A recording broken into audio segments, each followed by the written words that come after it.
এই সিরিজের প্রতিটি ঘটনা পূর্ববর্তী ঘটনার সাথে সম্পর্কিত। আপনি এই সিরিজে নতুন হলে ডেসক্রিপশন বা আই বাটনে দেওয়া লিঙ্কে ক্লিক করে আগের পর্বগুলো দেখে আসার অনুরোধ রইল। হযরত খালিদ রাদিয়াল্লাহু আনহু এর মুজাহিদ বাহিনী দামেস্ক পানে ছুটে চলছিল। রোমিও সালার আজাজির দামেস্ক পৌঁছেই শহর প্রতিরক্ষা ব্যবস্থা মজবুত করার কার্যক্রম শুরু করে।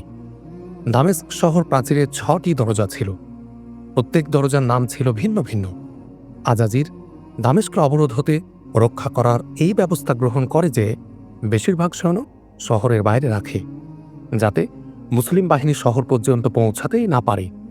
তারা তাদেরকে শহরের বাইরে খতম করে দেওয়ার পরিকল্পনা গ্রহণ করে। শহরে মাত্র নির্বাচিত একটি বাহিনী রাখা হয়েছিল। সেখানে একটি বিশেষ বাহিনীও ছিল, যাদেরকে জানবাজ বাহিনী বলা হতো।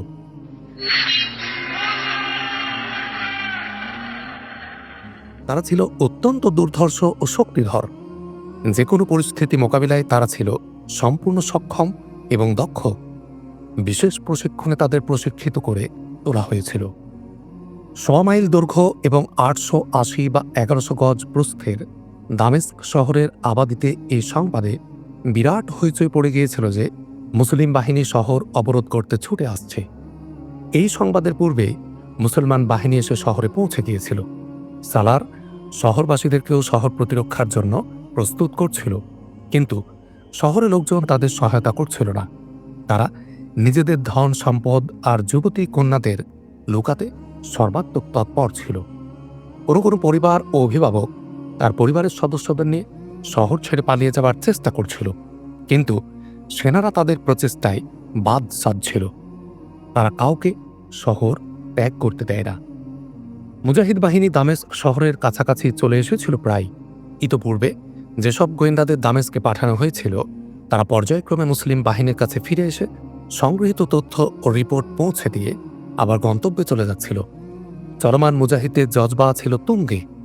দেশ, বাড়ি, স্ত্রী, সন্তান এসবের কোনো খেয়াল তাদের এক মুহূর্তও ছিল না। তারা এক আল্লাহর নামের জিকির করতে করতে পথ অতিক্রম করছিল। মাঝে মধ্যে রণসঙ্গীত সুর তুলে গাইছিল। তারা তাদের সার্বিক সম্পর্ক আল্লাহর সঙ্গে এবং রাসূলুল্লাহ সাল্লাল্লাহু আলাইহি ওয়াসাল্লামের পবিত্র রূহের সঙ্গে জুড়ে নিয়েছিল। তারা তাদের জান আল্লাহর জন্য কোরবান করে রেখেছিল। রোমিওদের জন্য ছিল শুধু তাদের প্রাণহীন দেহ। তাদের দেহগুলো কষ্ট, ব্যথা, বেদনা এবং আরাম আয়েশের ঊর্ধ্বে চলে গিয়েছিল। তাদের এই অনুভূতিও ছিল না যে তাদের সংখ্যা খুবই কম এবং এর বিপরীতে শত্রুদের সংখ্যা কয়েক গুণ বেশি। মুসলিম বাহিনী সালার হযরত খালিদ রাদিয়াল্লাহু আনহু এর জজবার অবস্থাও তার সিপাহীদের মতোই ছিল। ইতিহাস খ্যাত এই সেনাপতির দৃষ্টি বাস্তব অবস্থার উপরেও ছিল। জজবাই তার বুক ভরপুর থাকলেও বাস্তবতাকে তিনি কোনো সময় ভুলেননি। তাই তিনি দামেস্ক পানে চলছিলেন আর ভাবছিলেন যে এত কম সৈন্যকে বিশাল বাহিনীর বিরুদ্ধে ব্যবহার করে কাঙ্ক্ষিত ফল কিভাবে লাভ করা সম্ভব। তিনি ইতিপূর্বে কয়েকটি যুদ্ধে রোমীয় বাহিনীর বিরুদ্ধে লড়ে জেনেছিলেন যে সৈন্য হিসাবে রোমীয়রা ভালো এবং তারা লড়াই করতে জানে। হযরত খালিদ রাদিয়াল্লাহু আনহু এর ভাবনায় এই দিকটিই ছিল যে রোমীয়রা স্বদেশ রয়েছে এবং এর সুবাদে তারা যে সুযোগ সুবিধা পাচ্ছে তা আমাদের পাওয়া সম্ভব নয়। মুসলমানরা পরাজিত হলে তাদের কোথাও আত্মগোপনেরও জায়গা ছিল না। এহেন অবস্থায় হয়তো বন্দী হতে হবে অথবা নিহত হতে হবে। এসব দিক ভেবে হযরত খালিদ রাদিয়াল্লাহু আনহু স্বীয় বাহিনীর মাঝে বেশ কিছু পরিবর্তন আনেন।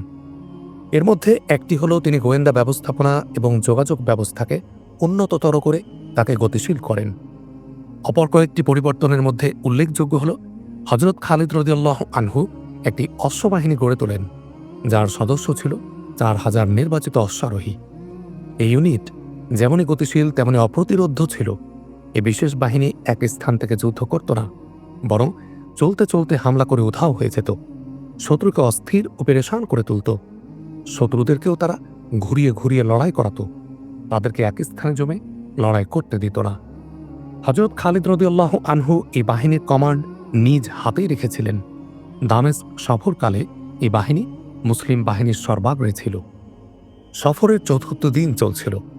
এদিন সর্বাগ্রে থাকা বিশেষ বাহিনী মারাজুস সফর নামক এক বসতি এলাকার কাছে গেলে আগে পাঠানো 2 গোয়েন্দা ফিরে আসে। হযরত খালিদ রাদিয়াল্লাহু আনহু এই অশ্ববাহিনীর সঙ্গে ছিলেন।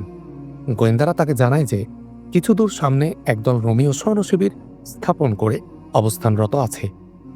গোয়েন্দাদের তথ্য মতে সেটা ছিল দামেস্ক হতে 12-13 মাইল দূরে। ঐতিহাসিকগণ লিখেছেন রোমিয়াদের সৈন্য সংখ্যা ছিল 12,000। তাদের বেশিরভাগ ছিল অশ্বারোহী। সৈন্যদের মাঝে 2 জন সালার ছিল, আজাদির ও কুলুস। এদের মাঝে পারস্পরিক দ্বন্দ্ব ও শত্রুতা ছিল। তাদেরকে দামেস্কের সালার তুমা এই পরিকল্পনা করে পাঠিয়েছিল যে যাতে মুসলিম বাহিনী দামেস্ক পর্যন্ত না পৌঁছাতে পারে। যদি তাদেরকে সমূলে শেষ করা না যায় তবে অন্তত এমন দুর্বল করে দেয়া যে তারা পিছু হটতে বাধ্য হয়। এটাও না পারলে এ কাজটি অবশ্যই করা যে তাদেরকে দামেস্ক থেকে বেশি দিন দূরে রাখা, যাতে দামেস্ক শহরের প্রতিরক্ষা ব্যবস্থা মজবুত করার জন্য বেশির থেকে বেশি সৈন্য সেখানে এসে জমা হতে পারে এবং শহরের মধ্যে এত বেশি খাদ্য সামগ্রী জমা করা যায় যাতে অবরোধ বিলম্বিত হলেও শহরে খাদ্যের অভাব যেন না দেখা দেয়। হযরত খালিদ রাদিয়াল্লাহু আনহু এর সামনে এই সমস্যা দেখা দেয় যে তার সঙ্গে মাত্র এই একটি বাহিনী রয়েছে, যাদের সংখ্যা ছিল 4,000। অবশিষ্ট বাহিনী তখন অনেক দূরে ছিল। অগ্রগামী বাহিনীর গতি ছিল দ্রুত। শত্রুদের অবস্থানের সংবাদ পেয়ে হযরত খালিদ রাদিয়াল্লাহু আনহু চলার গতি হ্রাস করেন। এর একটি উদ্দেশ্য এই ছিল যে যেন ইতোমধ্যে পুরো বাহিনী এসে যায়। দ্বিতীয় কারণ ছিল দুশমনদের কাছাকাছি সন্ধ্যায় পৌঁছা, যাতে তারা পুরো রাত বিশ্রাম নিয়ে তাজা দম হতে পারে এবং পরদিন প্রভাতে লড়াই শুরু করা যায়। যদি আগে আগে গোয়েন্দা না পাঠানো হতো এবং তারা এসে শত্রুপক্ষের অবস্থানের কথা না জানত, তাহলে হযরত খালিদ রাদিয়াল্লাহু আনহু শুধু বিশেষ অশ্ববাহিনী নিয়ে শত্রুদের মুখোমুখি হতেন, আর তখন পরিস্থিতি তার অনুকূলে থাকত না। রোমিওদের 12,000 সৈন্য খুবই উপযোগী এলাকায় অবস্থান করছিল। সেখানে একটি উপত্যকা ছিল যার মধ্যে ঘন ঘন গাছ ছিল এবং পাহাড়ের একটি সারি ছিল। রোমিওরা পাহাড়ের কোল ঘেঁষে উপত্যকার মুখোমুখি প্রান্তরে অবস্থানরত ছিল। তারা যুদ্ধের জন্য এই স্থানটি নির্বাচন করেছিল, এতে তাদের কয়েকটি লাভের দিক ছিল। তারা যেভাবে অবস্থান নিয়েছিল তাতে তা মুসলমানদের জন্য কঠিন ফাঁদে পরিণত হয়েছিল। হযরত খালিদ রাদিয়াল্লাহু আনহু তাদের চলার গতি এমন রাখেন যাতে সূর্যাস্তের একটু পূর্বে দুশমনের মুখোমুখি পৌঁছেন। শত্রুদের থেকে তাদের দূরত্ব ছিল 1 মাইলের মতো। হযরত খালিদ রাদিয়াল্লাহু আনহু এই 1 মাইল দূরত্বে সেনা ক্যাম্প স্থাপন করার নির্দেশ দেন। যেহেতু ইতোমধ্যে সূর্য অস্ত গিয়েছিল, তাই শত্রুদের আক্রমণের কোনো আশঙ্কা ছিল না। 13 হিজরির জমাদা সানি মাসের 18 তারিখ চাঁদনি রাত আলোক স্নাত। হযরত খালিদ রাদিয়াল্লাহু আনহু পায়ে হেঁটে সামনে যান। রোমিও টহলরত অশ্বারোহী সান্ত্রীরা টহল দিয়ে ফিরছিল। হযরত খালিদ রাদিয়াল্লাহু আনহু তাদের চোখ ফাঁকি দিয়ে ওই পাহাড়ের কাছাকাছি চলে আসেন যেখানে শত্রু সেনা শিবির স্থাপন করে অবস্থান করছিল। হযরত খালিদ রাদিয়াল্লাহু আনহু আশপাশের স্থান ও অবস্থা পর্যবেক্ষণ করছিলেন, কেননা সকাল হতেই তাকে এখানে ঘোরতর যুদ্ধ করতে হবে। তিনি গভীরভাবে দেখছিলেন যে তাদের অশ্বারোহীদের পালিয়ে যাবার কোনো পথ আছে কিনা। হযরত খালিদ রাদিয়াল্লাহু আনহু এর টেনশনের বিষয় এটা ছিল যে তার মূল বাহিনী অনেক অনেক দূরে ছিলেন। তিনি যদিও বার্তা পাঠিয়েছিলেন দ্রুত গতিতে আসার জন্য, কিন্তু তত তাড়াতাড়ি পৌঁছা সম্ভব ছিল না। ইতোপূর্বেও তাদের গতি ছিল দ্রুত, কেননা তারা সর্বদা দ্রুত গতিতেই সফর করত। 634 খ্রিস্টাব্দের 19 অগস্ট মোতাবেক 13 হিজরির 19 জমাদা সানির প্রভাত রবির উদয় হয়। ফজরের নামাজ শেষে হযরত খালিদ রাদিয়াল্লাহু আনহু তার বাহিনীকে যুদ্ধের প্রস্তুতি নেয়ার নির্দেশ দেন। ওদিকে রোমিওরাও প্রস্তুত হতে থাকে। হযরত খালিদ রাদিয়াল্লাহু আনহু রোমিও বাহিনীর সেনাবিন্যাস দেখে আশঙ্কা করেন যে হয়তো তারা আগে বেড়ে হামলা করতে ইচ্ছুক নয়। হযরত খালিদ রাদিয়াল্লাহু আনহুও আগে হামলা করার পজিশনে ছিলেন না। তার এতটুকু সময়ের প্রয়োজন ছিল যেন তার মধ্যে মূল বাহিনী এসে পৌঁছাতে পারে। হযরত খালিদ রাদিয়াল্লাহু আনহু রোমিওদের মতিগতি বোঝার জন্য তার বাহিনীর একাংশকে হামলা চালিয়ে পেছনে অথবা ডানে বামে ফিরে যাওয়ার নির্দেশ দেন। প্রায় 1000 অশ্বারোহী সমুদ্রের উর্মিমালার মতো এগিয়ে যায়। রোমিওরা তাদের হামলা প্রতিরোধ করার পরিবর্তে পেছনে সরে যায়। মুসলিম অশ্বারোহীরা এই চিন্তায় আরও অগ্রসর হয় না যে আরও আগে গেলে শত্রুরা তাদের ঘিরে নিতে পারে। সম্মুখ যুদ্ধে এখনই জড়িয়ে পড়ার ইচ্ছাও তাদের ছিল না। ফলে তারা যে গতিতে গিয়েছিল, ঘোড়া ফিরিয়ে আবার সে গতিতেই ফিরে আসে। কয়েকজন সালার হজরত খালিদ রাদিয়াল্লাহু আনহু এর সঙ্গে ছিলেন। সকলের ধারণা ছিল রোমীয়রা এবার আক্রমণ করবে।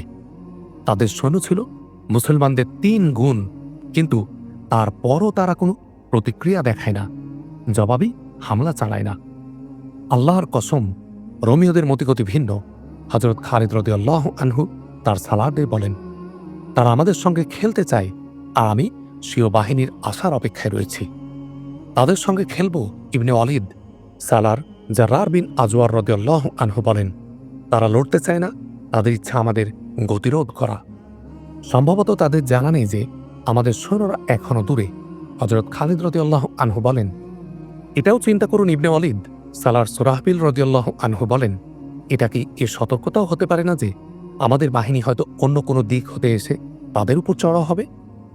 আমি তাদের দৃষ্টি ফিরিয়ে দিচ্ছি।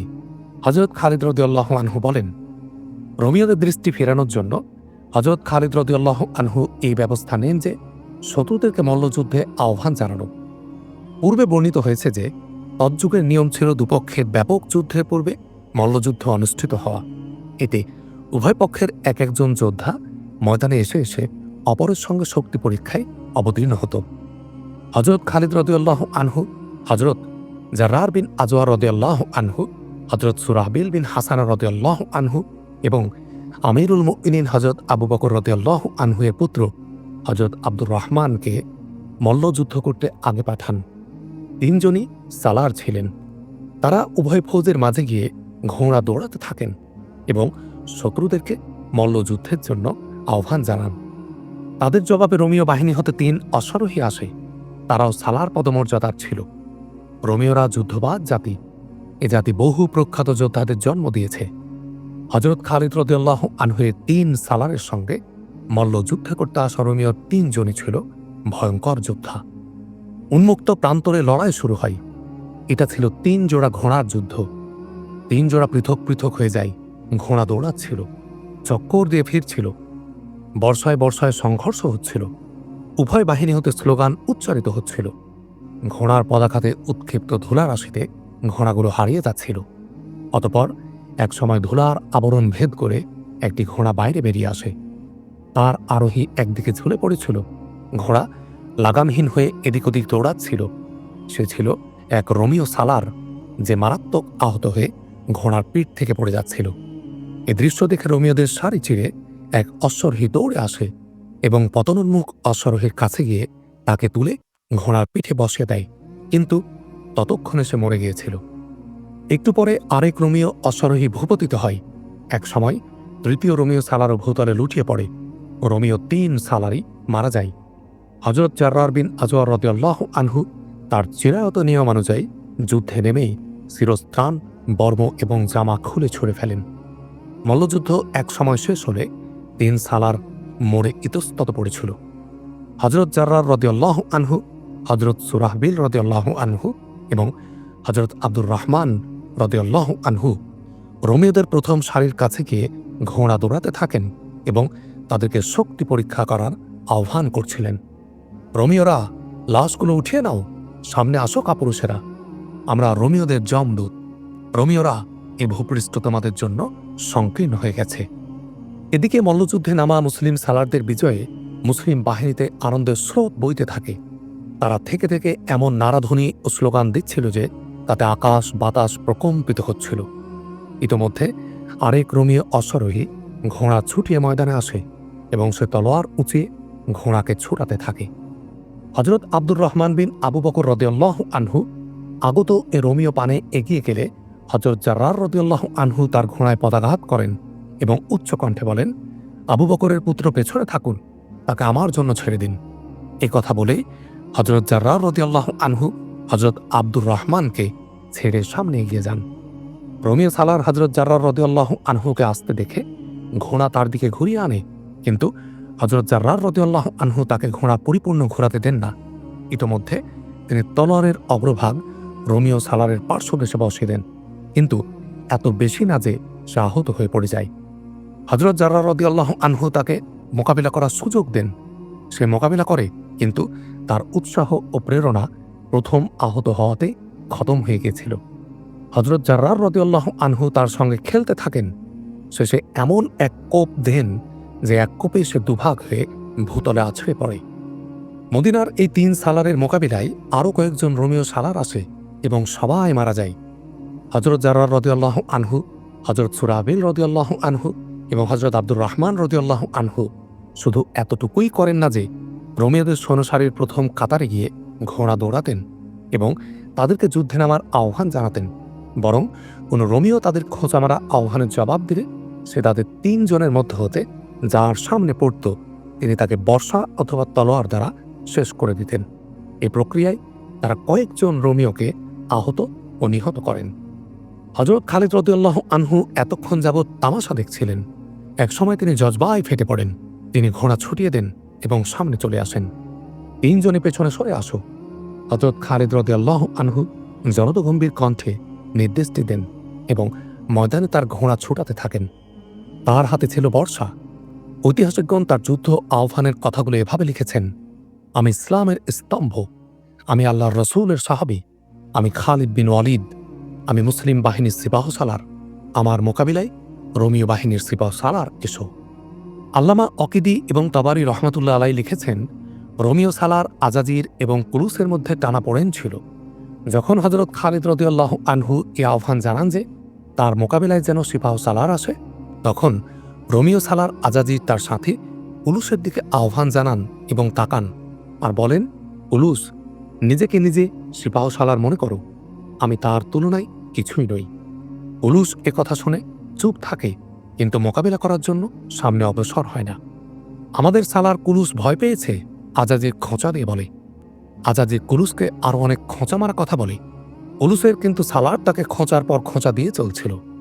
আজাজিরের তীরের খোঁচায় অতিষ্ঠ হয়ে অনিচ্ছা সত্ত্বেও একসময় কুলুস তার ঘোড়া বের করে এবং হযরত খালিদ রাদিয়াল্লাহু আনহু এর মোকাবিলায় ময়দানে আসে। 4 জন ঐতিহাসিক সর্বসম্মতভাবে লিখেন যে হযরত খালিদ রাদিয়াল্লাহু আনহু এর হাতে বর্ষা ছিল। উলুস তার দিকে এলেও তার প্রকৃতি হামলাকারীর মতো ছিল না।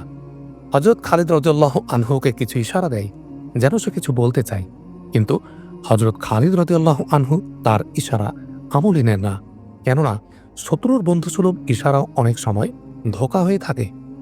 হযরত খালিদ রাদিয়াল্লাহু আনহু ঘোড়া কুলুসের দিকে ছুটিয়ে দেন এবং তার উপর বর্ষার আঘাত হানেন। উলুস অভিজ্ঞ যোদ্ধা ছিল, সে বর্ষার আঘাত হতে নিজেকে রক্ষা করে।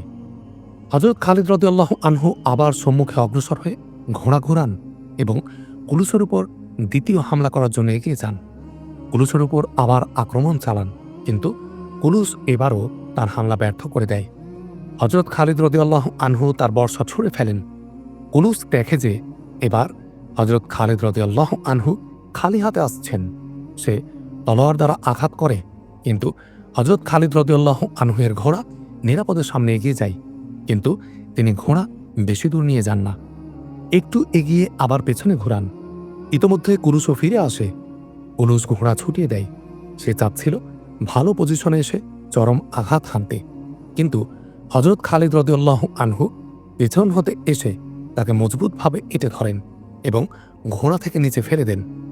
কুলুসকে মাটিতে ফেলে তিনি ঘোড়া থেকে নামেন এবং কুলুসকে জাপটে ধরেন। কুলুস মাটিতেই পড়েছিল, সে উঠার বিন্দুমাত্র চেষ্টা করে না। হযরত খালিদ রাদিয়াল্লাহু আনহু তার মুহাফিজদের ডাক দেন। 2-3 মুহাফিজ দৌড়ে এলে হযরত খালিদ রাদিয়াল্লাহু আনহু তাদের বলেন যে কুলুসকে বন্দী করে ফেলো। এভাবে কুলুস মরার হাত থেকে বেঁচে যায় এবং যুদ্ধবন্দী হয়। যখন সালার কুলুসকে বন্দী করে হযরত খালিদ রাদিয়াল্লাহু আনহু এর মুহাফিজরা নিয়ে যায়, তখন তাকে পেছনে নিয়ে যাওয়ার পরিবর্তে সামনে দাঁড় করিয়ে রাখা হয়, যাতে রোমীয়রা তাকে দেখতে পায়। হযরত খালিদ রাদিয়াল্লাহু আনহু পুনরায় ঘোড়ায় চেপে বসেন। তিনি ঘোড়া ছুটাতে থাকেন এবং রোমীয়দেরকে মোকাবেলার জন্য আহ্বান জানান। তিনি তাদের প্রতি তাচ্ছিল্য প্রদর্শন করছিলেন। কুলুসের ঘোড়া এক স্থানে থেমে গিয়েছিল।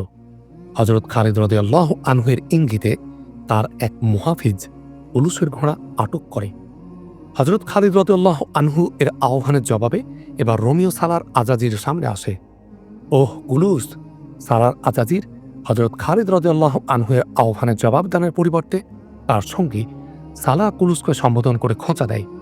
তোমার পরিণাম দেখো, কাপুরুষ ছোট লোক, তুমি আমাকে অপমান করতে চাচ্ছিলে, এবার আমার তলোয়ারের নৈপুণ্য দেখো।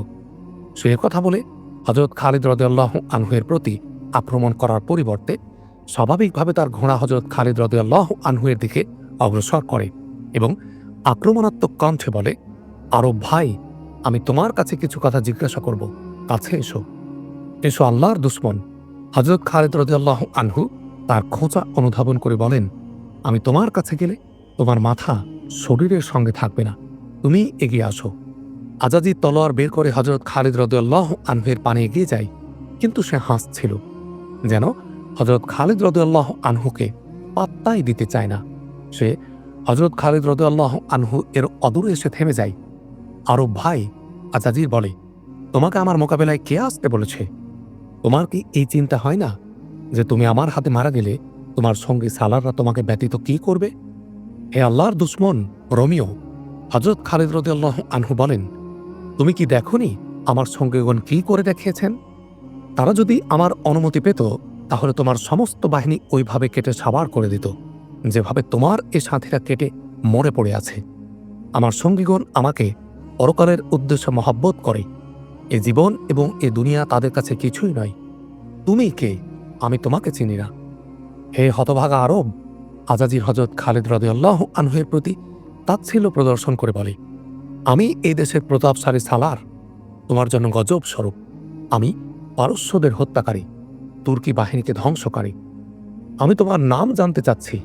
হযরত খালিদ রাদিয়াল্লাহু আনহু বলেন, আমি মৃত্যুর ফেরেশতা আজাজির বলেন, আমার নাম আজাজির, তবে আমি তোমার জন্য আজরাইল। আল্লাহর কসম, তুমি যে মৃত্যুর ফেরেশতা, সে মৃত্যু তোমাকে খুঁজে ফিরছে। হযরত খালিদ রাদিয়াল্লাহু আনহু বলেন, সে তোমাকে জাহান্নামের সবচেয়ে নিম্ন স্তরে পৌঁছে দেবে। হযরত খালিদ রাদিয়াল্লাহু আনহু এর এই খোঁচায় আজাজিরের উত্তেজিত হয়ে ওঠা দরকার ছিল, কিন্তু সে নিজেকে ঠান্ডা রাখে। আমার আরব ভাই আজাজির হযরত খালিদ রাদিয়াল্লাহু আনহুকে বলে, তুমি তোমার বন্দী কুলুসের সঙ্গে কেমন আচরণ করেছ? ওই দেখো রোমিও সালার। হযরত খালিদ রাদিয়াল্লাহু আনহু জবাবে বলেন, তোমার সালার বাধা রয়েছে।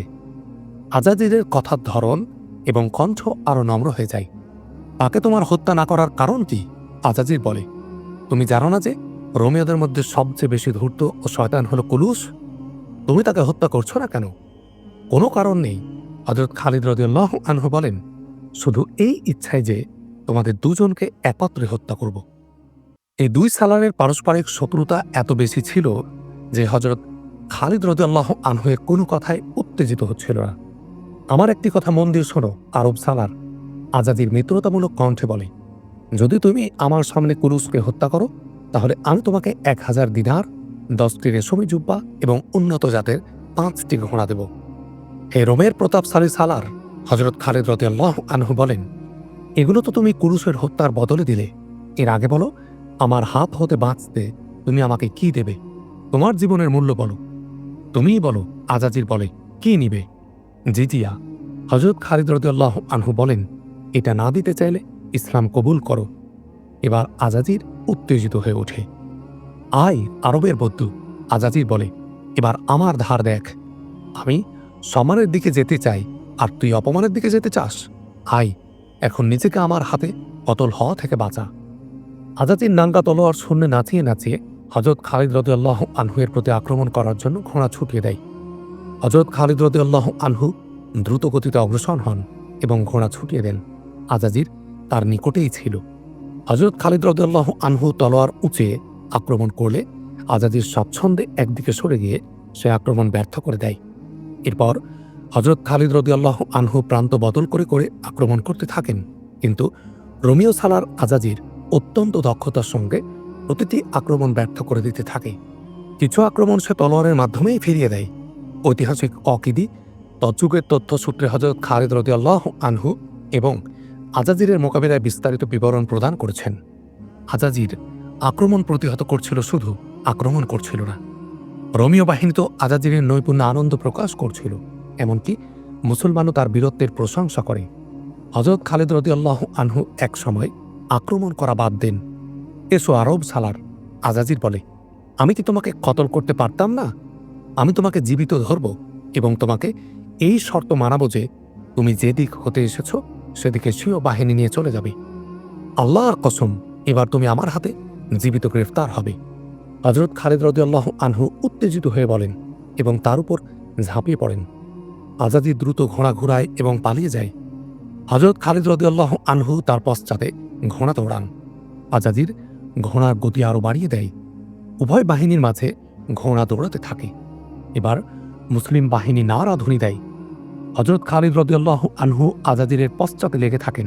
আজাদির ঘোড়ার গতি একটু কমাতো, কিন্তু হযরত খালিদ রাদিয়াল্লাহু আনহু এর ঘোড়া যেই তার ঘোড়ার কাছাকাছি আসত অমনি আবার দ্রুত ঘোড়া ছুটিয়ে দিত। এভাবে ঘোড়া ছুট এবং পশ্চাদাপরে অনেক সময় কেটে যায়। হযরত খালিদ রাদিয়াল্লাহু আনহু এর ঘোড়া ক্রমে দুর্বল হতে থাকে এবং ঘোড়া রীতিমতো ঘামতে থাকে। আজাজিরের ঘোড়া হযরত খালিদ রাদিয়াল্লাহু আনহু এর ঘোড়ার তুলনায় উন্নত এবং অধিক শক্তিশালী ছিল। আজাজির দেখছিল যে হযরত খালিদ রাদিয়াল্লাহু আনহু এর ঘোড়া ক্লান্ত হয়ে পড়েছে। আজাজির তার ঘোড়া ঘোরায় এবং হযরত খালিদ রাদিয়াল্লাহু আনহু এর চতুর্দিকে ঘোড়ার পিঠে বসে ঘুরতে থাকে। এসো আরব, আজাদির সম্বোধন করে বলে, তুমি ভেবেছ যে আমি তোমার ভয়ে পালিয়ে ফিরছি? আমি তোমাকে আরও কিছু সময় জীবিত দেখতে চাচ্ছিলাম। আমি তোমার রূহ বেরকারী ফেরেশতা। হযরত খালিদ রাদিয়াল্লাহু আনহু দেখেন যে তার ঘোড়া রোমিও সালার আজাজিরের ঘোড়ার সঙ্গে কুলিয়ে উঠতে পারছে না। তখন তিনি ঘোড়ার পিঠ থেকে নিচে নেমে আসেন। তার হাতে তলোয়ার ছিল। আজাজির হযরত খালিদ রাদিয়াল্লাহু আনহুকে সহজ শিকার মনে করে তার দিকে ঘোড়া ছুটিয়ে আসে। হযরত খালিদ রাদিয়াল্লাহু আনহু তার উপর আক্রমণ করে। আর আক্রমণ হতে নিজেকে বাঁচানো হযরত খালিদ রাদিয়াল্লাহু আনহু এর জন্য প্রায় অসম্ভব ছিল, কিন্তু তারপরও তিনি মাথা নিচু করে আজাজিরের আক্রমণ ব্যর্থ করে দেন। আজাজির ঘোড়া ঘুরিয়ে আবার সামনে আসে। হযরত খালিদ রাদিয়াল্লাহু আনহু পূর্ববৎ দাঁড়িয়ে থাকেন। আজাজির আবার আক্রমণ করে। হযরত খালিদ রাদিয়াল্লাহু আনহু এবার তার আক্রমণ শুধু ব্যর্থই করেন না, বরং সাথে সাথে আজাজিরের ঘোড়ার সামনে পায়ে এমনভাবে তলোয়ার মারেন যে ঘোড়ার একটি পা কেটে পড়ে যায় আর অপর পা চামড়ার সাথে ঝুলছিল। ফলে ঘোড়া হুমড়ি খেয়ে পড়ে এবং আজাজির ঘোড়ার সামনে গিয়ে আছড়ে পড়ে। আজাজির মাটিতে পড়ে দ্রুত উঠে দাঁড়ায়, কিন্তু হযরত খালিদ রাদিয়াল্লাহু আনহু তাকে পুরোপুরি উঠতে দেন না। তলোয়ার ছুঁড়ে ফেলে তাকে জাপটে ধরেন এবং তার দুই হাত দিয়ে তাকে উঁচু করে জমিনে আছাড় দেন।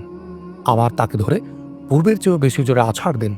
পরপর দুবার আছাড় খেয়ে আজাজিরের এই আশঙ্কা হয় যে হযরত খালিদ রাদিয়াল্লাহু আনহু তাকে এভাবে আছড়িয়ে প্রাণে মেরে ফেলবেন, কিন্তু হযরত খালিদ রাদিয়াল্লাহু আনহু তাকে আর আছাড় দেন না, বরং তাকে টানতে টানতে স্বীয় বাহিনীর কাছে নিয়ে যান এবং কুলুসের পাশে তাকে দাঁড় করিয়ে দেন।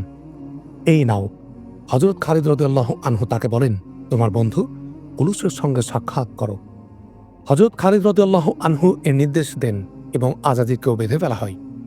একদিকে যখন আল্লাহ তাআলা শত্রু বাহিনীর দুই সালারকে মুসলমানদের উপহার হিসাবে দান করেন, ঠিক তখন অপরদিকে এ আওয়াজ উঠে যে অবশিষ্ট মুসলিম বাহিনী এসে গেছে। হযরত খালিদ রাদিয়াল্লাহু আনহু তার এই বাহিনীর আগমনের প্রতীক্ষায় ছিলেন এবং শত্রুদের ব্যস্ত রেখে সময় পার করার চেষ্টা করছিলেন। এই বাহিনীর সঙ্গে ইসলামী ইতিহাসের দুই মহান সেনাপতি ছিলেন হযরত আমর ইবনুল আস রাদিয়াল্লাহু আনহু এবং হযরত আবু উবাইদা ইবনুল জাররাহ রাদিয়াল্লাহু আনহু। হযরত খালিদ রাদিয়াল্লাহু আনহু মুহূর্তকালীন সময় নষ্ট না করে সৈন্যদেরকে যুদ্ধবিন্যাসে সাজিয়ে ফেলেন। 4000 অশ্বারোহীর বিশেষ ইউনিট নিজের কমান্ডে রাখেন এবং আক্রমণ শুরু করার নির্দেশ দেন। এটাই ছিল প্রথম রণাঙ্গন যেখানে মুসলিম বাহিনীর সংখ্যা শত্রুদের সমান বরং কিছু বেশিই ছিল। রোমিয়ারা মোকাবিলা করলেও তা ছিল অনেকটা প্রাণহীন। যুদ্ধে স্বতঃস্ফূর্ততা এবং আন্তরিকতা ছিল না। তারা আত্মরক্ষামূলক যুদ্ধ করছিল। তাদের উৎসাহ ও প্রেরণা চূর্ণ হওয়ার একটি কারণ তো এই ছিল যে তাদের দু সেনাপতি মুসলমানদের হাতে বন্দী এবং অন্যান্য সালাররা মল্লযুদ্ধে মারা গিয়েছিল। তবে এছাড়া আরেকটি কারণ এই ছিল যে রোমীয় বাহিনীতে অন্যান্য রণাঙ্গন হতে পালিয়ে আসা সৈন্যও ছিল। তাদের মাঝে মুসলিম ভীতি ভরপুর ছিল। তারা মুসলমানদেরকে বজ্র ও গজবের মতো লড়তে এবং সাথীদেরকে তাদের তলোয়ারে কচুকাটা হতে দেখছিল, যার ফলে রোমীয় বাহিনী মুর্দার মতো লড়াই করে এবং পেছনে ভাগতে শুরু করে দেয়। তাদের কমান্ড দেওয়ার মতো কেউ ছিল না, ফলে অল্প সময়ে তারা রণে ভঙ্গ দেয়। মুসলিম বাহিনী তাদের পিছু হটা রোধ করতে তাদের পশ্চাতে যাওয়ার চেষ্টা করছিল, কিন্তু পশ্চাতে ঘন বৃক্ষ বিশিষ্ট উপত্যকা ছিল, যার মধ্য দিয়ে তারা সহজে অদৃশ্য হয়ে যাচ্ছিল। তাদের পিঠের দিকে দামেস্ক ছিল, যা ছিল একটি কেল্লা বিশিষ্ট। 12 মাইলের দূরত্ব ছিল মাত্র। এটা রোমিওদের জন্য একটি সৌভাগ্য ছিল যে আশ্রয়স্থল নিকটেই ছিল। ফলে তারা এক এক করে বৃক্ষের আড়ালে আড়ালে দামেস্ক অভিমুখে পালিয়ে যাচ্ছিল। রোমিও বাহিনী মুসলমানদের হাতে এমনভাবে গণহত্যা হতে থাকে যে রণাঙ্গন তাদের লাশ ও আহতদের দ্বারা ভরে গিয়েছিল। আহতদের ধাবমান ঘোড়া দৌড়ে দৌড়ে তিলে তিলে পিছছিল। রোমিওরা ব্যাপকভাবে পিছু হটতে থাকলেও মুসলমানরা তাদের পশ্চাধাবন করে না, কেননা হযরত খালিদ রাদিয়াল্লাহু আনহু তার সৈন্যদের অতিরিক্ত ব্যবহার থেকে বিরত রাখতে চাচ্ছিলেন, কারণ তারা অনেক দূর হতে সফর করে আসায় কিছুটা ক্লান্ত ছিলেন। বেশ সংখ্যক রোমীয় সৈন্য পালিয়ে দামেস্কে পৌঁছে গিয়েছিল। কেল্লা পরিবেষ্টিত শহর তাদেরকে নিজের আশ্রয়ে নিয়ে নেয়। মুসলমানরা গনিমতের মাল জমা করে। মহিলারা আহতদের তুলে নিয়ে সেবা শুশ্রূষার জন্য তাঁবুতে নিয়ে যায়। শহীদদের লাশ এক স্থানে রেখে জানাজা পড়া হয় এবং প্রত্যেক শহীদকে পৃথক পৃথক কবরে দাফন করা হয়। হযরত খালিদ রাদিয়াল্লাহু আনহু রাত সেখানে পার করার নির্দেশ দেন এবং সকল সালারদের ডেকে তাদের জানান যে দামেস্ক অবরোধ সফল করার জন্য জরুরি হল দামেস্কগামী সকল রাস্তা বন্ধ করে দেয়া, যাতে শত্রুরা দামেস্কে থাকা সৈন্যদের কোনরূপ সাহায্য সহযোগিতা করতে না পারে। হযরত খালিদ রাদিয়াল্লাহু আনহু ফাহল কেল্লার নিকটে পূর্ব হতে একটি অশ্বারোহী ইউনিট রেখেছিলেন, কারণ সেখান থেকে সাহায্য আসার সমূহ সম্ভাবনা ছিল। হযরত খালিদ রাদিয়াল্লাহু আনহু অপর দুটি অশ্বারোহী বহর দুটি স্থানে পাঠিয়ে দেন। তাদের প্রতি নির্দেশ ছিল এসব রাস্তা দিয়ে মদদ ও রসদ আসতে চাইলে তাদের উপর আক্রমণ করবে। 634 খ্রিস্টাব্দের 20 অগস্ট মোতাবেক 13 হিজরির 20 জুমাদা সানিতে হযরত খালিদ রাদিয়াল্লাহু আনহু দামেস্ক পৌঁছে শহর অবরোধ করেন। দামেস্কের অভ্যন্তরে যে সৈন্য ছিল তাদের সংখ্যা 16,000-এর মতো ছিল। হযরত খালিদ রাদিয়াল্লাহু আনহু এর বাহিনীতে 20,000 মুজাহিদ ছিল। শহীদ এবং আহত হওয়ার কারণে তাদের সংখ্যা কিছু কমে গিয়েছিল। কয়েকটি বাহিনী বিভিন্ন স্থানে রোমীয়দের মদদ রুখতে পাঠিয়ে দেওয়া হয়েছিল। এসব কারণে মুজাহিদদের সংখ্যা কমে 20,000 এসে দাঁড়িয়েছিল। দামেস্ক ছিল বড় শহর। তার দরজা ছিল 6টি। প্রত্যেক দরজার এক একটি নাম ছিল। 1 বাবু সারাক, 2 বাবে তুমা, 3 বাবে জাবিয়া, 4 বাবে ফারাদিস, 5 বাবে কায়সান, 6 বাবে সগির। হযরত খালিদ রাদিয়াল্লাহু আনহু প্রত্যেকটি দরজার সামনে 2-3 হাজার সৈন্য দাঁড় করিয়ে দেন। প্রত্যেক দরজার জন্য একজন সালার নিযুক্ত করা হয়। 1 রাফে বিন উমাইয়া, 2 আমর ইবনুল আস, 3 সুরাহবিল বিন হাসানা, 4 হযরত আবু উবাইদা ইবনুল জাররাহ, 5 ইয়াজিদ বিন আবু সুফিয়ান। এর জিম্মায় 2টি দরজা দেয়া হয়। হযরত জাররার বিন আজওয়ার রাদিয়াল্লাহু আনহুকে বাছাইকৃত 2000 অশ্বারোহী এই উদ্দেশ্যে দেয়া হয় যে তারা কেল্লার চতুর্দিকে প্রদক্ষিণ করে বেড়াবে এবং রোমীয়রা বেরিয়ে কোনো বহরের উপর হামলা চালালে হযরত জাররার রাদিয়াল্লাহু আনহু তাদের মদদ যোগাবেন। শহরের প্রাচীরে রোমীয়রা কামান এবং বর্শা নিয়ে দাঁড়িয়েছিল। তাদের মধ্যে অন্যান্য সালার সহ দামেস্ক শহর প্রতিরক্ষার দায়িত্বপ্রাপ্ত সালার উমাও ছিল, যে সম্রাট হেরাকালের জামাতা ছিল। হযরত খালিদ রাদিয়াল্লাহু আনহু রোমীয়দের বন্দী 2 সালার আজাজির ও কুলুসকে সামনে নিয়ে আসার নির্দেশ দেন। উভয়কে বাধা অবস্থায় হাজির করা হয়। তাদেরকে প্রাচীরের এত কাছে নিয়ে যাওয়া হয় যেখান থেকে প্রাচীরের উপর দাঁড়িয়ে থাকা লোকজন তাদের দেখতে পায়। তোমরা কি ইসলাম কবুল করবে? হযরত খালিদ রাদিয়াল্লাহু আনহু উভয়ের কাছে উচ্চ কণ্ঠে জিজ্ঞাসা করেন। না, উভয়ে একত্রে জবাব দেয়। হযরত খালিদ রাদিয়াল্লাহু আনহু জাররার বিন আজওয়ার রাদিয়াল্লাহু আনহুকে সামনে ডেকে নেন এবং বলেন, তাদের শেষ পরিণতি দেখিয়ে দাও। হযরত জাররার রাদিয়াল্লাহু আনহু তলোয়ার কোষমুক্ত করেন এবং উভয়ের গর্দানে এক একটি কোপ দেন। উভয়ের কর্তৃত মস্তক মাটিতে গিয়ে পড়ে। তাদের কম্পিত ধড় গড়িয়ে পড়ে। কিছুক্ষণ ছটপট করে চিরতরে শান্ত হয়ে যায়। ইতোমধ্যে প্রাচীরের উপর হতে তীরের ঝাঁক আসে, কিন্তু হযরত খালিদ রাদিয়াল্লাহু আনহু ও হযরত জাররার রাদিয়াল্লাহু আনহু ততক্ষণে নিরাপদে তীরের আওতার বাইরে চলে গিয়েছিলেন। রোমীয়দের ইতিহাসে দামেস্ক অবরোধ একটি গুরুত্বপূর্ণ ঘটনা। শুধু ঘটনা নয়, বরং একটি মহা বিপর্যয় ও দুঃখজনক অধ্যায় ছিল। ইসলামের ইতিহাসেরও এটি একটি উল্লেখযোগ্য এবং কোনো ঐতিহাসিকের জন্য বিস্ময়কর ঘটনা ছিল। এটা রোমীয়দের জন্য বিস্ময়কর ছিল, কেননা রোমীয় বাহিনী তৎযুগের সর্বোন্নত বাহিনী এবং অজেয় শক্তি হিসাবে বিবেচিত ছিল। রোমীয় বাহিনী ধ্বংস এবং ত্রাসের অপর নাম ছিল। এ বাহিনী প্রতি রণাঙ্গনে বিজয় অর্জন করত। কিসরার বাহিনীও কম ছিল না, কিন্তু রোমীয়রা তাদেরকেও পরাস্ত করে ছেড়েছিল। কিন্তু সেই অজেয় বাহিনীকে এখন অনেক দূর দূরান্ত থেকে আসা স্বল্প সংখ্যক মুসলমানরা একের পর এক পরাস্ত করে চলছিল। জয় করতে করতে তারা দামেস্ক এসে সে শহর অবরোধ করে রেখেছিল। দামেস্ক ছিল রোমীয়দের একটি গুরুত্বপূর্ণ ও মূল্যবান শহর। রোম সম্রাট কাইসার কখনো ভাবতেও পারেন না যে দুনিয়ার কোনো শক্তি তার উন্নত এবং শক্তিধর বাহিনীকে এই পর্যায়ে নীত করবে যে তাদের জন্য রোমীয় ইতিহাস এবং প্রভাব ও প্রতাপ সংরক্ষণ করা অসম্ভব হয়ে দাঁড়াবে। মুসলমানদের জন্য সিরিয়ার বিজয় বেশে প্রবেশ এবং দামেস্ক অবরোধ করার ঘটনা বিরাট বড় ব্যাপার ছিল। একে তো মুজাহিদদের সংখ্যা শত্রুদের তুলনায় খুবই কম ছিল, আর যারাও ছিল তাদের সংখ্যা শহীদ ও আহত হওয়ার কারণে হ্রাস পাচ্ছিল। দ্বিতীয়ত, তারা ছিল নিজ নিজ ভূখণ্ড থেকে অনেক অনেক দূরে। কিছু হঠাৎ প্রয়োজন দেখা দিলে তাদের জন্য আশ্রয় লাভের কোনো স্থান ছিল না। পরাজিত হলে তাদের জন্য পানাহারেরও কোনো সুব্যবস্থা ছিল না। বিভিন্ন এলাকার সমর বিশেষজ্ঞ এবং ঐতিহাসিকগণ লেখেন যে হযরত খালিদ রাদিয়াল্লাহু আনহু-এর স্বল্প সংখ্যক সৈন্য তাদের জন্য অতি বিস্ময়কর ছিল। যদি যুদ্ধ দক্ষতা ও সমর নৈপুণ্যের দিক বিবেচনা করা হয়, তাহলে এক্ষেত্রে তালিকার শীর্ষে ছিল দুটি বাহিনী, রোম সম্রাটের বাহিনী এবং পারস্য সম্রাটের বাহিনী। এই দুই বাহিনীর সামরিক যোগ্যতা, দক্ষতা ও নৈপুণ্য ছিল বিশ্বখ্যাত। একথা সত্য যে হযরত খালিদ রাদিয়াল্লাহু আনহু এর চৌকস নেতৃত্ব, তীব্রগতি, রণাঙ্গনের কৌশলী চালের মোকাবেলা খুব কম সালারি করতে পারত। কিন্তু তাই বলে আকীদা বিশ্বাসের সত্যতা এবং ভরপুর প্রেরণার বিষয়টিও বাদ দেওয়ার মতো ছিল না। সাধারণত বাড়িঘর ও পরিবার পরিজন থেকে এত দীর্ঘদিনের বিচ্ছিন্নতা সিপাহীদের জজবাকে হ্রাস করে, কিন্তু মুসলমানদের মাঝে এ ধরনের মানবিক দুর্বলতা দেখা যায় না।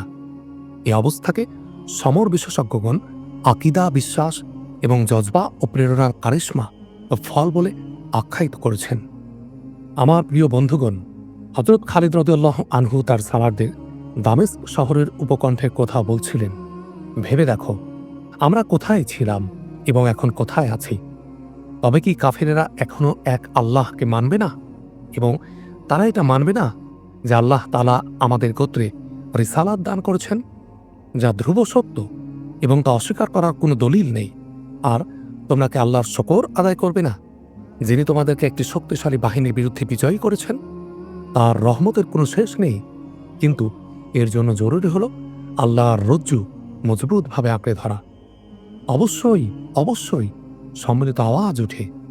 আর হে নাঙ্গা যোদ্ধা, হযরত খালিদ রাদিয়াল্লাহু আনহু জাররার বিন আজওয়ার রাদিয়াল্লাহু আনহুকে, যিনি শিরস্ত্রাণ, বর্ম ও জামা খুলে নাঙ্গা হয়ে যুদ্ধ করতেন, তাকে উদ্দেশ্য করে বলেন, আল্লাহর কসম, তুমি যদি নিজেকে নিয়ন্ত্রণ না রাখো, তাহলে একদিন শুধু তুমিই নও, আমাদের সকলকে আফসোস করতে হবে।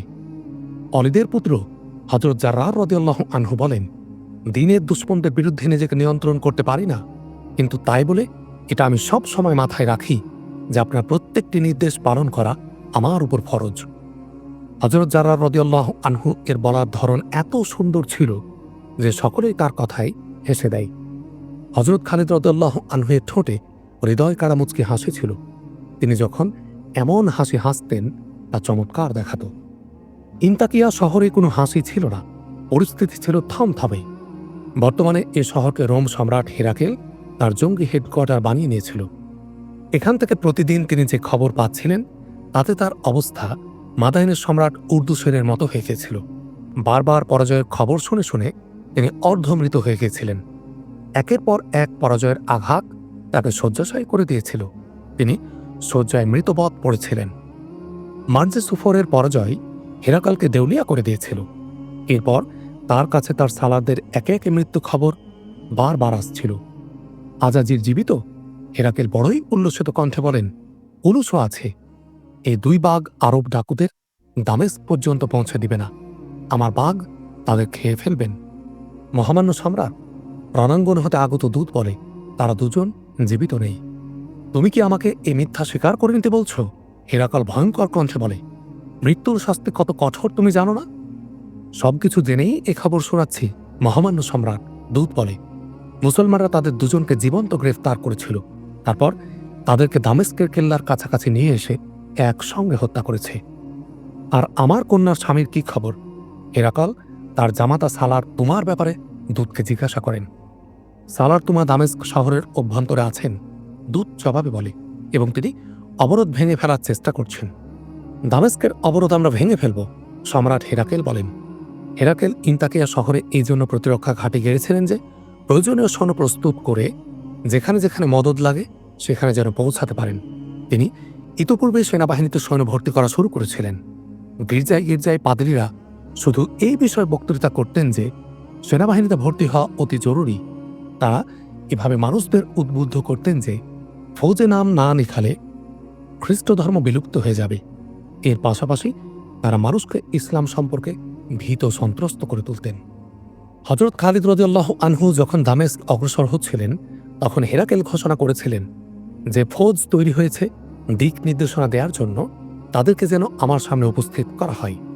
ঘোষণা মতে যখন নতুন সেনাদের সম্রাটের সামনে আনা হয়, তখন তিনি তাদের উদ্দেশ্যে এমন প্রেরণাদায়ক কথা বলেন যে প্রত্যেক সৈন্য জজবায় টকবগিয়ে ওঠে। তোমাদেরকে কোনো সম্রাট হুকুম দিচ্ছে না, সম্রাট হেরাকেল বলেন, এটা আল্লাহর পুত্রের নির্দেশ। তার শত্রুদের ধ্বংস করে দাও, কুশের স্বার্থে জীবন কোরবানি করো। আমি সম্রাট আজ তোমাদের মতোই সিপাহী। 634 খ্রিস্টাব্দের 9 সেপ্টেম্বর মোতাবেক 13 হিজরি 10 রজব এ দিনটি ছিল দামেস্কের অবরোধের 11তম দিন। অবরোধের 10 দিন এভাবে কাটে যে দামেস্কের কোনো না কোনো দরজা দিয়ে 1-2 বাহিনী বের হতো এবং মুসলমানদের উপর আক্রমণ করত, কিন্তু তারা বেশি দূর এগোত না। সংক্ষিপ্ত ঝটিকা আক্রমণ করেই কেল্লায় ফিরে যেত। হযরত খালিদ রাদিয়াল্লাহু আনহু তখনও কেল্লার উপর কোনো ধরনের আক্রমণ করছিলেন না। হযরত খালিদ রাদিয়াল্লাহু আনহু গতিবিধি পর্যবেক্ষণের জন্য চতুর্দিকে গোয়েন্দা পাঠিয়ে রেখেছিলেন। অবরোধের 11তম দিনে এক গোয়েন্দা এই অবস্থায় হযরত খালিদ রাদিয়াল্লাহু আনহুয়ের কাছে আসে যে তার ঘোড়া ছিল সম্পূর্ণ ঘামে স্নাত এবং যখন ঘোড়া থেকে নামে তখন সে রীতিমতো কাঁপছিল। আরোহীর অবস্থাও ছিল অনেকটা এমন, সে ঠিকভাবে কথা বলতে পারছিল না। হযরত খালিদ রাদিয়াল্লাহু আনহু প্রথমে তাকে পানি পান করান, এরপর জিজ্ঞাসা করেন যে সে কি খবর নিয়ে এসেছে। রোমিওদের একটি বাহিনী ধেয়ে আসছে, গোয়েন্দা বলে, সংখ্যা 10,000-এর বেশি ছাড়া কম নয়। তুমি তাদের কোথায় দেখেছ? হযরত খালিদ রাদিয়াল্লাহু আনহু জানতে চান। হিমস ছেড়ে এসেছে, গোয়েন্দা উত্তর দেয় এবং এক স্থানের নাম নিয়ে বলে, আমাদের একটি বহর ওখানে আছে। রোমিও সৈন্যরা আগামীকাল যে কোনো সময় এখানে পৌঁছে যাবে। আমাদের বাহিনীর সংখ্যা শত্রুদের মোকাবেলায় খুবই কম, এজন্য আমি কোথাও এক মুহূর্ত থামিনি। আমাদের সৈন্যরা প্রাণ হারাবে এবং রোমিওরা দামেস্কে এসে পড়বে। হযরত খালিদ রাদিয়াল্লাহু আনহু গোয়েন্দাকে বিদায় দেন। তার জন্য এই খবর যেমনই বিস্ময়ের ছিল না, তেমনি উদ্বেগেরও ছিল না। তার জানা ছিল যে হেরাকেল ইন্তাকিয়ায় রয়েছেন। সেখানে তিনি অবশ্যই আয়েশের মধ্যে এবং নিশ্চিন্তে বসে নেই, বরং তিনি দামেস্ক রক্ষা করার চেষ্টা করছেন। গোয়েন্দা যে রোমিও সৈন্যদের খবর এনেছিল, তাদেরকে সম্রাট হেরাকেল দামেস্কের সৈন্যদের জন্য মদদ হিসাবে পাঠিয়েছিলেন। ঐতিহাসিকগণ তাদের সংখ্যা লিখেছেন 12,000। রোমিওদের উদ্দেশ্যে মদদ আসবে এই ভাবনা থেকে হযরত খালিদ রাদিয়াল্লাহু আনহু দামেস্কামে সকল রাস্তা বন্ধ করতে স্বল্পমাত্রার কিছু সেনাবাহর বিভিন্ন স্থানে পাঠিয়ে দিয়েছিলেন। তাদের দায়িত্ব ছিল মদদ আটকে দেয়া, কিন্তু এবার যে বাহিনী আসছিল তাদের সংখ্যা অনেক বেশি ছিল। হযরত খালিদ রাদিয়াল্লাহু আনহু তৎক্ষণাৎ সালারদের ডেকে পাঠান। তারা এলে তাদের বলেন যে অধিক সেনা বিশিষ্ট একটি ফৌজ আসছে, তাদের প্রতিরোধের জন্য প্রেরিত বহরের সংখ্যা খুবই কম। রোমিওদের এ মদদ অবশ্যই প্রতিহত করতে হবে। হযরত খালিদ রাদিয়াল্লাহু আনহু বলেন, এবং আমাদের যে সৈন্য পথিমধ্যে রয়েছে তাদেরকে প্রাণহানি হতে বাঁচাতে হবে, এজন্য আমাদের অবরোধ একটু শিথিল করতে হবে। এই স্বল্পতা আমরা জজবা দ্বারা পূরণ করে নিব। হযরত সুরাবিল রাদিয়াল্লাহু আনহু বলেন, ইবনে ওলীদ, আপনি যত সৈন্য নেওয়া জরুরি মনে করেন তা এখান থেকে নিয়ে তাদের পাঠিয়ে দিন। 5,000 সৈন্য যথেষ্ট হবে। হযরত খালিদ রাদিয়াল্লাহু আনহু বলেন, রোমীয়দের সংখ্যা 10,000 থেকে বেশি। যথেষ্ট। হযরত জাররার বিন আজওয়ার রাদিয়াল্লাহু আনহু বলেন, এবং আমার বিশ্বাস যে আপনি আমাকে নিরাশ করবেন না। এই 5,000 সৈন্যের সালার আমি হব। তোমার ইচ্ছায় আমি বাদ সাধব না ইবনে আজওয়ার। হযরত খালিদ রাদিয়াল্লাহু আনহু বলেন, তবে সতর্কতা জরুরি, যেন প্রেরণায় উদ্দীপ্ত হয়ে শত্রু সারিতে ঢুকে না পড়ো। তবে যদি এমন করার প্রয়োজন দেখা দেয়, তাহলে তোমাকে পেছনে থাকতে বলবো না। আর এটাও শুনে রাখো ইবনুল আজওয়ার, যদি তুমি দেখো যে তুমি দুশমনের ঠেকাতে পারছো না, তাহলে তৎক্ষণাৎ মদদ চেয়ে পাঠাবে, আমি সাহায্য পাঠিয়ে দেব। সেখানে পূর্ব হতে যে বহরটি আছে তাদেরকে নিজের অধীন করে নেবে। এ পুরো বাহিনী তোমার অধীনে থাকবে। তোমার উপসালার তুমিই বেছে নাও। রাফে ইবনে উমাইয়া হযরত জাররার রাদিয়াল্লাহু আনহু বলেন, তাকে নিয়ে যাও। হযরত খালিদ রাদিয়াল্লাহু আনহু বলেন, আর এত দ্রুত সেখানে পৌঁছবে যেন তুমি উড়ে গিয়েছো। হযরত জাররার বিন আজওয়ার রাদিয়াল্লাহু আনহু এর ইকাব উপত্যকার নিকটবর্তী পাহাড়ি এলাকায় 5,000 অশ্বারোহী সহ পৌঁছার কথা। স্থানটি দামেস্ক হতে প্রায় 20 মাইলের মতো দূরে ছিল। হযরত জাররার রাদিয়াল্লাহু আনহু উড়ে উড়ে সেখানে গিয়ে পৌঁছান। সেখানে ইতপূর্বে যে সৈন্য ছিল তাদেরকেও তিনি নিজের কমান্ডে নিয়ে নেন। এলাকাটি পাহাড়ি হয় উৎপাতার জন্য মোক্ষম ছিল। রোমীয় বাহিনী তখনও সেখানে পৌঁছেনি। হযরত জাররার রাদিয়াল্লাহু আনহু অত্যন্ত দ্রুততার সঙ্গে তার সমস্ত সৈন্যকে ঘাঁটিতে লুকিয়ে ফেলেন। এগুলো করতেই সেদিনের সূর্য ডুবে যায়। হযরত জাররার রাদিয়াল্লাহু আনহু এর নির্দেশনা দিয়ে শান্তি নিযুক্ত করেন যে তারা পাহাড় শৃঙ্গের উপর অবস্থান করবে, এদিক ওদিক টহল দিবে না। শত্রুরা যাতে ওত পেতে থাকার কথা না জানে তার জন্য পূর্ণ সতর্কতা অবলম্বন করা হয়। রাত পেরিয়ে যায়, প্রভাত হয়। এর একটু পরে শত্রু সৈন্যদের আসতে দেখা যায়। বাস্তব অর্থে তারা সৈন্যও ছিল। সৈন্যরা সুশৃঙ্খল এবং অধিক সংখ্যক। এ বাহিনীতে অসংখ্য ঘোড়ার গাড়ি ছিল, যা রসদপত্রে ভরা ছিল। উটের সংখ্যাও ছিল প্রচুর, যে সব উট ছিল স্বাস্থ্যবান। পরে জানা যায় যে এগুলো ছিল আহার সামগ্রী। দামেস্কের উদ্দেশ্যে যাতায়াত ছিল। হযরত খালিদ রাদিয়াল্লাহু আনহু দামেস্কের অভ্যন্তরের এই চিত্র সম্পর্কে বেখবর ছিলেন যে রোমীয়রা প্রতিরক্ষামূলক ব্যবস্থা খুব ভালো করলেও শহরে খাদ্য সামগ্রী এত কম ছিল যে 10 দিনের অবরোধে শহরবাসী প্রত্যেক বস্তুর স্বল্পতা অনুভব করছিল। সম্রাট হেরাকেল বিষয়টি জেনেছিলেন, ফলে তিনি সৈন্য পাঠাবার সাথে সাথে খাদ্য সামগ্রীর বিশাল মজুদও পাঠিয়ে দেন। হযরত জাররার বিন আজওয়ার রাদিয়াল্লাহু আনহুকে জানানো হয় যে রোমীয় বাহিনীর সঙ্গে রসদ সামগ্রী অগণিত আসছে। তিনি এ তথ্য জেনে দারুণ পুলকিত হন এবং চিরায়ত নিয়ম অনুযায়ী বর্ম, শিরস্ত্রাণ ও জামা খুলে ছুড়ে ফেলেন। অর্ধনগ্ন হয়ে তিনি ঘোষণা দেন যে দারুণ শিকার আসছে। রোমীয় বাহিনী যখন পাহাড়ের কাছে এসে যায়, তখন হযরত জাররার রাদিয়াল্লাহু আনহু এর নারা ধ্বনিতে মুজাহিদ বাহিনী ঘাঁটি থেকে বের হয়ে রোমীয়দের উপর ঝাঁপিয়ে পড়ে।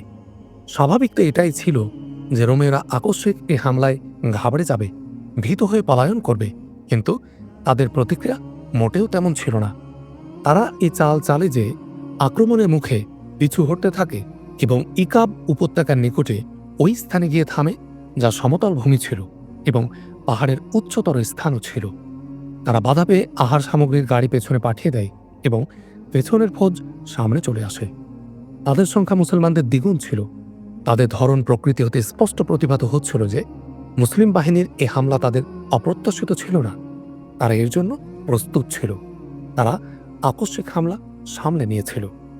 হযরত জাররার রাদিয়াল্লাহু আনহু দেখেন যে রোমীয়রা তাদের হামলা শুধু সামলেই নেয়নি, বরং তারা এর পাশাপাশি সামনে থেকে ডান বাম থেকে আক্রমণ করছে।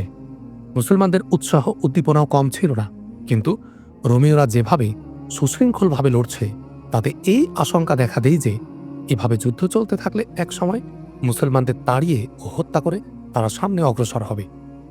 হযরত খালিদ রাদিয়াল্লাহু আনহু হযরত জাররার রাদিয়াল্লাহু আনহুকে যে ব্যাপারে সতর্ক করেছিলেন তিনি তাতেই জড়িয়ে পড়েন। প্রথম দিকে তিনি বেশ দক্ষতার সঙ্গে সুশৃঙ্খলভাবে রোমীয়দের উপর আক্রমণ করাচ্ছিলেন, কিন্তু যখন তিনি দেখেন যে রোমীয়রা পিছু হটার পরিবর্তে সামনে আরও এগিয়ে আসছে, তখন হযরত জাররারের শরীরে জোশ এসে যায়। তিনি কয়েকজন মুজাহিদ সঙ্গে নিয়ে রোমীয়দের উপর ঝাঁপিয়ে পড়েন। তিনি ব্যক্তিগত বাহাদুরি ও বীরত্ব প্রদর্শন করেন। যে সৈন্য তার সামনে আসে সে দ্বিখণ্ডিত হয়ে যায়। এভাবে তলোয়ার চালাতে চালাতে তিনি রোমীয় বাহিনীর অনেক ভেতরে চলে যান। এই তো নাঙ্গা যোদ্ধা, জনৈক রোমিও শোনো স্লোগান দেয়, এ নিশ্চয় কোনো সালার হবে। সে উচ্চকণ্ঠে বলে, ঘেরাও করে ফেলো, তাকে জীবন্ত গ্রেফতার করো। অর্ধনগ্ন হয়ে যুদ্ধ করা এবং শত্রু বাহিনীকে প্রত্যেক রণাঙ্গনে অবিশ্বাস্য ক্ষতি সাধন করার ক্ষেত্রে এমন প্রসিদ্ধি পেয়েছিলেন যে ইনতাকিয়া পর্যন্ত তার বীরত্বের চর্চা ছড়িয়ে পড়েছিল। রোমিওরা তাই সহজেই তাকে চিনে ফেলে। হযরত জাররাহ রাদিয়াল্লাহু আনহুয়ের ডান বাহুতে একটি তীর লেগেছিল। ঐতিহাসিকগণ লিখেছেন, হযরত জাররাহ রাদিয়াল্লাহু আনহুয়ের দেহে আরও 2টি জখম ছিল। তবে এ ব্যাপারে সবাই একমত যে তার বাহুতে একটি তীর লেগেছিল। হযরত জাররাহ রাদিয়াল্লাহু আনহু তীর বাহু থেকে টেনে বের করে ছুঁড়ে ফেলে দেন। তীর বের করা খুবই কষ্টদায়ক হয়ে থাকে। তীরের সঙ্গে গোস্তও বেরিয়ে আসে। কিন্তু হযরত জাররাহ রাদিয়াল্লাহু আনহু ছিলেন নবী প্রেমিক। স্বীয় জান ও শরীরের কথা তিনি ভুলে গিয়েছিলেন। ফলে তীর তলোয়ার তাকে বিপর্যস্ত করার মতো ছিল না। রোমিওদের নিক্ষিপ্ত তীর তিনি শরীর থেকে এভাবে টেন বের করেন যেন একটি কাঁটা তুলে আনেন। ডান হাতে আঘাত খেয়েও তিনি শক্ত হাতে তলোয়ার ধরে রাখেন এবং রোমিওদের কচুকাটা করতে থাকেন। রোমিওরা তাকে জিন্দা গ্রেফতার করার বন্দোবস্ত করেছিল। তারা হযরত জাররাহ রাদিয়াল্লাহু আনহুয়ের সঙ্গে থাকা মুসলমানদের বিক্ষিপ্ত করে ছত্রভঙ্গ করে দেয় এবং হযরত জাররাহ রাদিয়াল্লাহু আনহুকে একাকী ঘেরাও করে ফেলে। এ সময়ে তিনি আরও এক বা একাধিক জখমের শিকার হন। পরিশেষে কয়েকজনের রোমিও মিলে তাকে ধরে বেঁধে ফেলে। তাকে ধরে রোমিওরা চিৎকার করে বলতে থাকে, মুসলমানরা, তোমাদের সালার আমাদের হাতে বন্দী হয়ে গিয়েছেন। আমরা তোমাদের নাঙ্গা সালারকে ধরে ফেলেছি। তাকে নিয়ে গিয়ে রোম সম্রাট হেরাকেলকে হাদিয়া দেব। রোমিওদের ধ্বনি থেকে ক্রমে ক্রমে উচ্চকিত হচ্ছিল। তারা সঠিক কথাই বলছিল। সম্রাট হেরাকেলের নিকট হযরত জাররাহ রাদিয়াল্লাহু আনহুয়ের তুলনায় অধিক মূল্যবান হাদিয়া আর কিছু ছিল না। রোমিওরা তাকে বেঁধে পেছনে নিয়ে যায়। তার আহত স্থান থেকে তীব্র গতিতে রক্ত পড়ছিল, যার দ্বারা এই শঙ্কা জাগে যে হেরাকেলের কাছে পৌঁছানো পর্যন্ত তিনি জিন্দা থাকবেন না। এই ভেবে রোমিওরা তার আহত হাতে ব্যান্ডেজ বেঁধে দেয়। এতে রক্তক্ষরণ বন্ধ হয়ে তার জীবন মৃত্যুর শঙ্কা থেকে রক্ষা পায়। তজ্জুগে কোনো ফৌজ এভাবেও পরাজিত হতো যে যখন তাদের সেনাপতি মারা যেত আর ঝান্ডা ভুলুণ্ঠিত হতো, তখন সৈন্যরা এক এক করে পালিয়ে যেত। কিন্তু মুসলমানদের ব্যাপারটি ছিল ভিন্ন। রোমিওদের মুখ হতে হযরত জাররাহ রাদিয়াল্লাহু আনহুয়ের গ্রেফতার হওয়ার সংবাদ শুনে মুসলিম বাহিনী হতবল হওয়ার পরিবর্তে তারা হামলার মাত্রা আরও বাড়িয়ে দেয়। তারা এবার অগ্নিস্ফুলিঙ্গ এবং বিজলির রূপ ধারণ করে। হযরত রাফে বিন উমায়রা হযরত জাররাহ রাদিয়াল্লাহু আনহুয়ের উপসেনাপতি ছিলেন। তিনি বজ্রকণ্ঠে ঘোষণা দেন যে এখন থেকে তিনিই সেনাপতি। তিনি কমান্ড হাতে নিয়ে সামনের থেকে রোমিওদের উপর আক্রমণ করান, নিজেও আক্রমণে নেতৃত্ব দেন এবং শত্রু সারি ভেদ করে সামনে অগ্রসর হওয়ার চেষ্টা করেন। কিন্তু রোমিওদের সারি মজবুত প্রাচীরে পরিণত হয়েছিল। সালার রাফে হযরত জাররাহ রাদিয়াল্লাহু আনহুকে মুক্ত করার জন্য আপ্রাণ চেষ্টা করেন, কিন্তু তার চেষ্টা সফল হচ্ছিল না। মুসলিম বাহিনী তাদের সালারকে দুশমনের কবল থেকে মুক্ত করার জন্য জীবন বাজি লাগাচ্ছিল। দ্বিপ্রহরের কিছু পর হযরত খালিদ রাদিয়াল্লাহু আনহু দামেস্ক কেল্লার চারপাশে ঘুরে ঘুরে দেখছিলেন যে পাঁচিল কোথাও হতে ভাঙা যায় কিনা। দুজন সালার তার সঙ্গে ছিলেন। আল্লাহর কসম, দামেস্ক আমাদের। হযরত খালিদ রাদিয়াল্লাহু আনহু বলেন, রোমিওরা অতিরিক্ত সাহায্য পাবে না। হযরত জাররাহ এবং রাফে এতক্ষণে রোমিও সাহায্যকারী বাহিনীকে তাড়িয়ে দিয়েছে। হযরত খালিদ রাদিয়াল্লাহু আনহু কথাটি বলে দম নেন। ইত্যবসরে এক অশ্বারোহীকে তার দিকে দ্রুত আসতে দেখেন। মনে হচ্ছে দূত এসেছে। হযরত খালিদ রাদিয়াল্লাহু আনহু এ কথা বলে ঘোড়া হাঁকিয়ে তার দিকে যান। মহান সেনাপতি অশ্বারোহী ঘোড়া তার নিকটে থামিয়ে বলেন, রোমিওরা হযরত জাররাহ রাদিয়াল্লাহু আনহুকে বন্দী করে ফেলেছে। এখন ইবনে উমাইয়া তার স্থানে নেতৃত্ব দিচ্ছেন। তিনি ইবনুল আজওয়াকে মুক্ত করার জন্য অনেক চেষ্টা করেছেন, কিন্তু রোমিওদের সংখ্যা এত বেশি যে আমরা ব্যর্থ হয়েছি। ইবনে উমাইয়া আমাকে এ বার্তা দিয়ে পাঠিয়েছেন যে মদত ব্যতীত আমরা তাদের গতিরোধ করতে পারব না। আমি কি তাকে বলেছিলাম না যে নিজেকে নিয়ন্ত্রণ রাখবে? হযরত খালিদ রাদিয়াল্লাহু আনহু তার আগে অগ্নিশর্মা হয়ে বলেন, রোমিওরা আমাদের এত মূল্যবান সালারকে নিয়ে যেতে পারবে না। হযরত খালিদ রাদিয়াল্লাহু আনহু সকল সালারকে ডেকে পাঠান এবং তাদেরকে হযরত জাররাহ রাদিয়াল্লাহু আনহুয়ের গ্রেফতার এবং রোমিওদের মোকাবেলায় মুসলমানদের দুর্বলতার কথা ব্যক্ত করেন। আমি নিজে ইবনে উমাইয়ার সাহায্যে যেতে চাই। হযরত খালিদ রাদিয়াল্লাহু আনহু বলেন, কিন্তু অবরোধ দুর্বল হয়ে যাবে। রোমিওরা বাইরে বেরিয়ে এসে তোমাদের উপর আক্রমণ চালাবে। আমাদের সৈন্য পূর্ব হতে কম। আমি যদি না যাই এবং মদত না পাঠাই, তাহলে আমাদের 5,000 সৈন্য মারা যাবে এবং রোমীয় বাহিনী সোজা এখানে এসে তোমাদের উপর চড়াও হবে। বলো, এখন আমার করণীয় কি? রাফেকে সাহায্য করা এবং রোমীয় বাহিনীকে প্রতিরোধ করা বেশ জরুরি। হযরত আবু উবাইদা রাদিয়াল্লাহু আনহু বলেন, ইবনে ওয়ালিদ, যদি আপনি মনে করেন যে আপনার যাওয়া জরুরি, তাহলে এখনই চলে যান এবং দামেস্ক অবরোধকে আল্লাহর হাওলায় ছেড়ে দিন। রোমীয়রা পারলে বাহিনী এসে হামলা করুক, তারা জীবিত ফিরে যাবে না। অন্যান্য সালারগণ হযরত আবু উবাইদা রাদিয়াল্লাহু আনহুর কথা সমর্থন করে হযরত খালিদ রাদিয়াল্লাহু আনহুকে আশ্বস্ত করেন যে তাদের সৈন্য সংখ্যা কম হয়ে গেলেও তারা অবরোধ ভাঙতে বা শিথিল হতে দেবে না। আমার যদি যেতে হয় তাহলে আমি এখনই যাব না। হযরত খালিদ রাদিয়াল্লাহু আনহু বলেন, আমি এমন সময় এখান থেকে অশ্বারোহীদের নিয়ে যাব যখন শত্রুরা আমাদের দেখতে পাবে না। আবু উবাইদা, আপনি আমার স্থলে নেতৃত্ব দিবেন। আমি অর্ধরাতের পর 4,000 অশ্বারোহী নিয়ে বেরিয়ে যাব। তোমাদের সকলের প্রতি আল্লাহর রহম হোক। আল্লাহ তোমাদের সহায়ক ও সাহায্যকারী হোক। 4,000 অশ্বারোহীকে প্রস্তুত অবস্থায় পৃথক করে দাও এবং তাদেরকে জানিয়ে দাও যে মধ্যরাতে রওনা হতে হবে।